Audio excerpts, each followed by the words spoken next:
Né poussière, tu redeviendras poussière. Voici le sort accepté par tous les hommes. Pourtant, il existerait dans le monde des corps qui ne se décomposent pas, qui résistent au temps. Scientifiquement, aujourd'hui, à l'époque où on étudie le dossier, nous ne savons pas donner une explication scientifique. C'est quelque chose qui nous dépasse vraiment. Sans aucune intervention de l'homme, ces cas extraordinaires sont naturellement en parfait état de conservation. Autre fait troublant, ces corps intacts sont souvent ceux d'hommes de foi.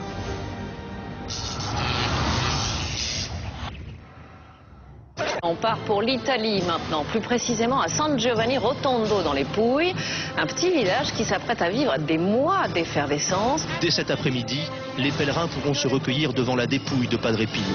Le mois dernier, avec d'infimes précautions, le corps de Padre Pio a été exhumé du caveau dans lequel il reposait. Et là, en ouvrant le cercueil, les moines capucins ont cru à un nouveau miracle.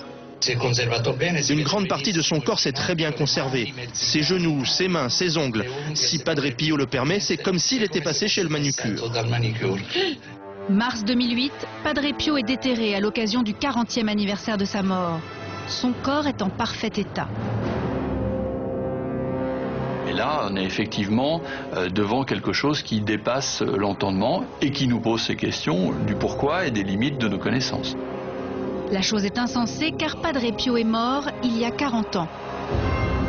La décomposition du corps est un phénomène qui commence immédiatement après le décès. La conservation du corps de Padre Pio est entièrement naturelle, ce qui surprend même les plus grands. Rien à voir avec d'autres grands personnages de l'histoire. Lénine, qui dans son mausolée avait quand même, avant d'être exposé, subi toute une série de soins très particuliers. Il y a eu par exemple l'extraction du cerveau, il y a eu formol qui a été injecté dans le corps pour arrêter tous les procédés de putréfaction. Pour Padre Pio, ces éléments-là, on ne les a pas, c'est une conservation naturelle, un corps qui est non corrompu. On a juste recouvert son visage d'un petit masque de cire, c'est tout. Parce que les vêtements s'étaient plus ou moins décomposés et le voile avait déteint sur le visage et laissé une marque brunâtre. Comment expliquer cette étrange conservation? Padre Pio est célèbre pour l'intensité de sa vie mystique. Et ce qui est incroyable, c'est que de son vivant, il a connu des phénomènes étranges et inexpliqués, comme ses plaies aux mains et aux pieds rappelant les stigmates du Christ.